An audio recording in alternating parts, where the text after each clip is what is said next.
Bus bars have been installed. Now to do some wiring. I got these 4-aught cables from eBay from AC/DC Wire Supply. And they're total overkill for my current setup with only 2 batteries, but I'm trying to future-proof the setup a bit considering how expensive copper is. These are pretty nice too. They have the nice braiding over them and the tinned ends as far as that goes, so they should be good to go for quite a while here. One thing I've noticed about these Signature Solar bus bars is that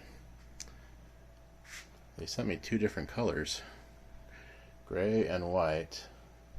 I thought maybe they were color coding them to make sure you could tell them negative from positive with the covers on, but why would you make the negative white and the red gray?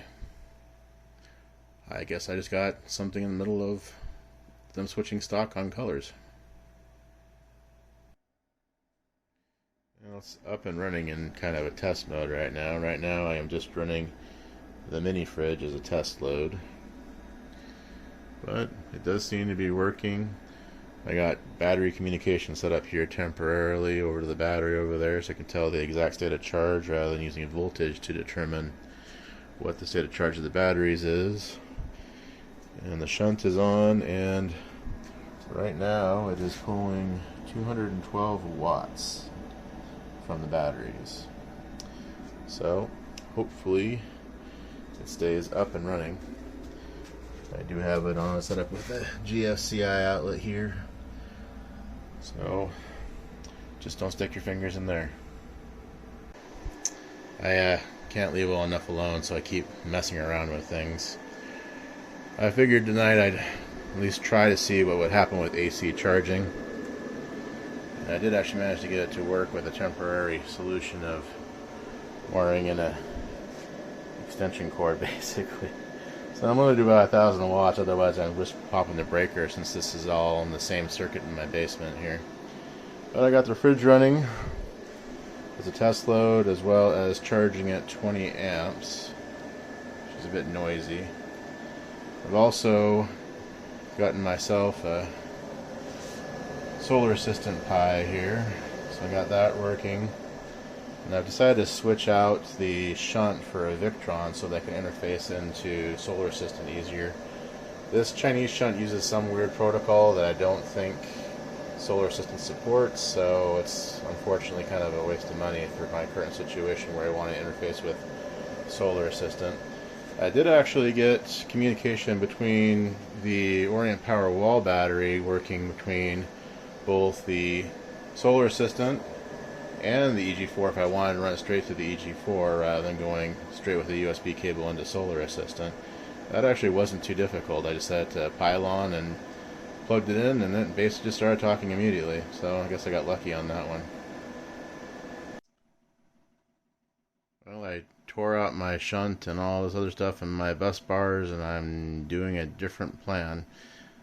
I'm too much of a perfectionist, and I will probably never get this commissioned because I keep changing things before I complete anything. But oh well, at least I'm having fun with it. This is my newest modification, just these little wireway things, pretty cheap on Amazon. And I took apart the Signature Solar bus bars from their little cover things because I'm particular, and for whatever reason, like I think I said before, it came 2 different colors. So hopefully this will work better anyway, considering all the wires I need to run over this direction to where my bus bars are from the inverters. So I did have to use some riv nuts to space out the wireway or wire channel or whatever you want to call it away from the wall because of the bolts that hold the bus bars in on the back. So this way there's a gap, and it also lines up with the lower wireway better because I have that 2x4 at the bottom that the bottom wireway that runs horizontally is running along. So that seemed to come out okay so far. Whatever you do when you're working in your electrical panels, you're doing these nice bushings here that you're supposed to have on certain installations, like anything over 4 gauge. Don't forget to actually put the one in on the 4 gauge, because then you have to take it all apart again.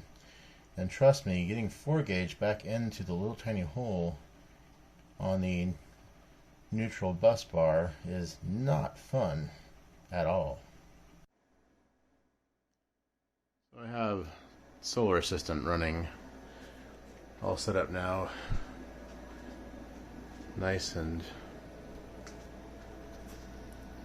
hidden behind the monitor here. And it runs over into my little inexpensive plastic wireway here, and then all the way along here, and then back up to the inverter. So should be nice and neat at least. Well, those little plastic wireways did kind of neaten up the cabling a bit. It's a little bit cleaner. Still a work in progress, obviously. Ignore my temporary plug going into the grid here to test out grid charging and such with the inverter.